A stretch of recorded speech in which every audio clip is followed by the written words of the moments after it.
अरमगान ने मुस्तफ़ा आमिर को मेरे सामने लोहे की रॉड से कत्ल किया। लाश ठिकाने लगाने के लिए मुझे गन पॉइंट पर अपने साथ बलूचिस्तान लेकर गया।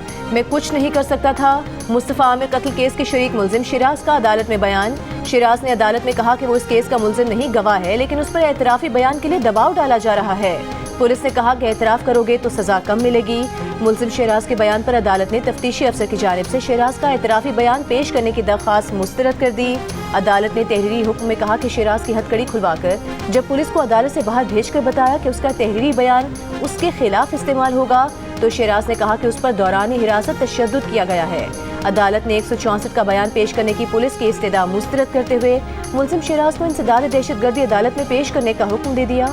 समाअत के बाद मुलजिम शिराज के वकील ने कहा कि पुलिस के पास कोई शवाहिद नहीं है, ये जाली केस है। शिराज को हिरासत करके और धमकियां देकर एतराफ़ी बयान देने के लिए अदालत लाया गया था।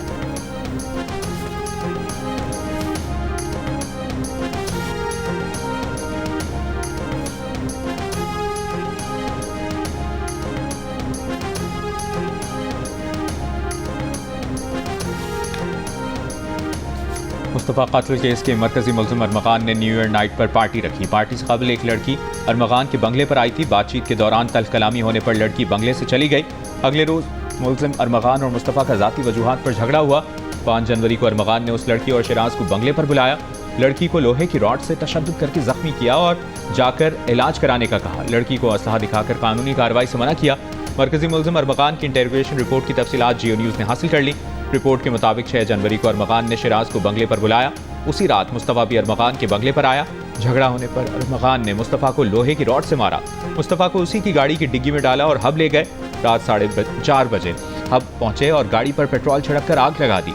मुलजिम अरमगान के खिलाफ 11 मुकदमात के इंदराज का रिकॉर्ड भी जियो न्यूज़ ने हासिल कर लिया। अरमगान 11 में से 2 मुकदमात में सुलह कर चुका है। कोर्ट बेसिन थाने में दर्ज मुकदमे में मुलजिम को इश्तिहारी करार दिया जा चुका है।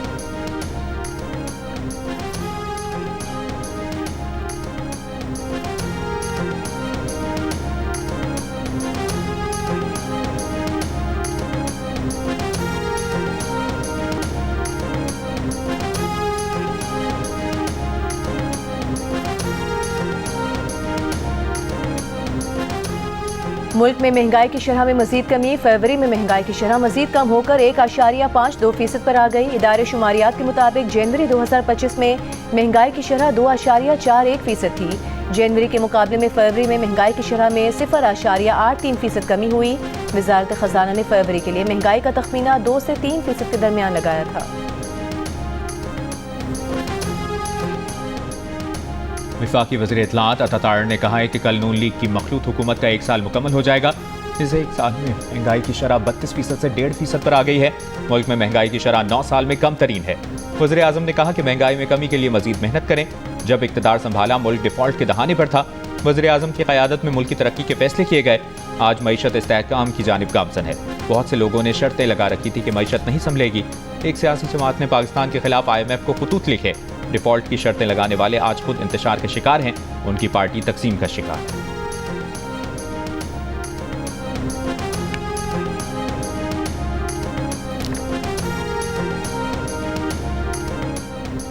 IMF और चेयरमैन FPR राशिद लंगड़ियाल के दरमियान मुज़ाकरात। IMF को FPR के ऑडिट उमूर पर ब्रीफिंग। IMF ने FPR का ऑडिट निज़ाम बेहतर बनाने का मुतालबा कर रखा है।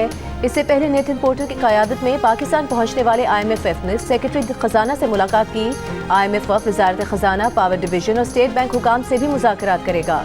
वज़ीर खजाना मोहम्मद औरंगज़ेब पॉलिसी लेवल मुज़ाकरात में पाकिस्तानी वफ़द की क़यादत करेंगे। IMF को $7 अरब कर्ज प्रोग्राम की शराइत पर अमल दरामद और रवा माली साल की पहली शिशमाही रिपोर्ट पेश की जाएगी। IMF वफ़द पाकिस्तान को $1.1 अरब जारी करने के बारे में सिफारिशात मुरतब करेगा। वज़ीर आज़म शहबाज शरीफ का एक्सपोर्ट फैसिलिटेशन स्कीम पर शिकायत का नोटिस। स्कीम में तरामीम और इस्लाहात के लिए आला सतह कमेटी तश्कील दे दी। वफाकी वज़ीर मनसूबाबंदी एहसन इकबाल कमेटी के कन्वीनर होंगे। कमेटी में वफाकी वज़रा बराए ख़जाना, तिजारत, चेयरमैन FPR के member customs, chairman एप्टमा, chairman PTA और सेक्रेटरी तिजारत शामिल होंगे।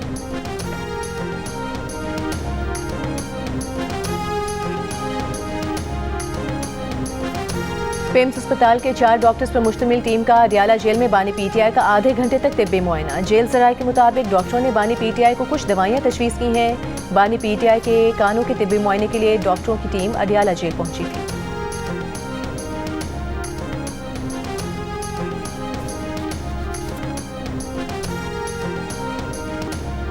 वज़ीर आला पंजाब ने फ्री सोलर पैनल स्कीम का आगाज़ कर दिया। डिजिटल कुरंदाजी के जरिए स्कीम में कामयाबी हासिल करने वालों को मुबारकबाद। मरियम नवाज की सोलर पैनल इंस्टॉलेशन प्रोसेस जल्द मुकम्मल करने की हिदायत। कहा, आवाम को महंगी बिजली से रिलीफ देना चाहते हैं।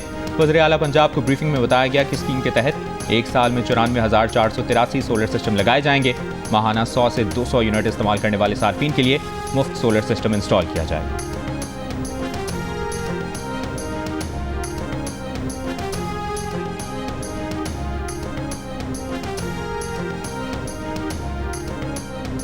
पीटीआई के तर्जुमान शेख वकास अकरम का बानी पीटीआई से मुलाकातों की बंदिश पर इजहार तशवीश। कहा, अदालत अहकामात के बावजूद मुलाकात नहीं करवाई जाती। बुखला को भी बानी पीटीआई से मिलने नहीं दिया जा रहा। बानी पीटीआई को दहशतगर्दों की तरह कैद में रखा गया है। बानी पीटीआई की सेहत से मुतालिक झूठा प्रोपेगेंडा किया जा रहा है। बानी पीटीआई का रेगुलर चेकअप कराया जाए और हमारे डॉक्टर्स को शामिल किया जाए।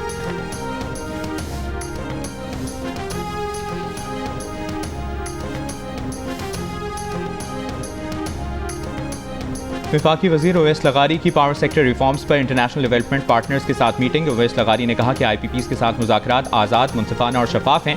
IPPs के पास मुज़ाकरात ना करने या सालिसी और फॉरेंसिक ऑडिट का ऑप्शन है। मीटिंग में इंटरनेशनल वफ्द को टेक एंड पे में मुंतकली और फंड्स ऑयल प्लांट्स के खात्मे पर ब्रीफिंग भी दी गई। बिजली की होलसेल मार्केट पर भी ब्रीफिंग दी गई।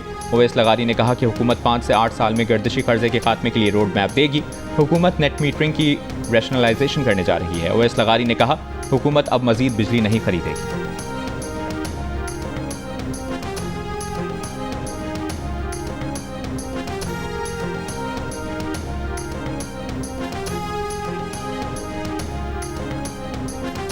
भारतीय जासूस कुलभूषण यादव की बलूचिस्तान से गिरफ्तारी को 9 साल मुकम्मल। वज़ीर आला बलूचिस्तान सरफराज बुगटी ने कहा कि रॉ के अफसर के रंगे हाथों गिरफ्तारी से पाकिस्तान में भारतीय दहशतगर्दी आश्कार हुई।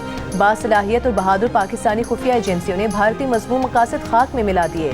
कुलभूषण हुसैन मुबारक पटेल के नाम से पाकिस्तान में दहशतगर्दी का नेटवर्क चला रहा था। कुलभूषण ने पाकिस्तान में दहशतगर्दी का एतराफ़ किया और बताया कि उसका हदफ सीपेक गवादर बंदरगाह और बलूचिस्तान में अलहदगी पसंद तहरीक को हवा देना था। भारतीय नेवी के कमांडर रैंक हाजिर सर्विस ऑफिसर कुलभूषण को 2016 में पाकिस्तानी एजेंसियों ने चमन के इलाके माशखेल से गिरफ्तार किया था। और अमेरिकी सदर डोनाल्ड ट्रंप और यूक्रेन के सदर ज़ेलेंस्की के दरमियान तल्खी। सोशल मीडिया पर लोगों को नया मौजू मिल गया। तरह तरह की मीम्स बनने लगी। जुबानी कलामी हुई जंग को सोशल मीडिया के मंचलों ने आर्टिफिशियल इंटेलिजेंस के जरिए दूबदू लड़ाई में ढाल दिया। रंगीन तबसरों ने देखने वालों की तफरीह दोबाला कर दी। एक AI वीडियो में दिखाया गया कि ज़ेलेंस्की और ट्रंप आपस में गुत्थम गुत्ता हो गए। एक और AI वीडियो में ट्रंप ज़ेलेंस्की को हल्के हल्के थप्पड़ लगाते दिखाई दिए। किसी ने डोनाल्ड ट्रंप की फास्ट फूड सेंटर के दौरे में एप्रन वाली तस्वीर लगाकर लिखा कि अगली बार सूट पहनकर आना। एक और तस्वीर में दिखाया गया कि जैसे ट्रंप ने व्हाइट हाउस में ज़ेलेंस्की को उल्टा लटका दिया।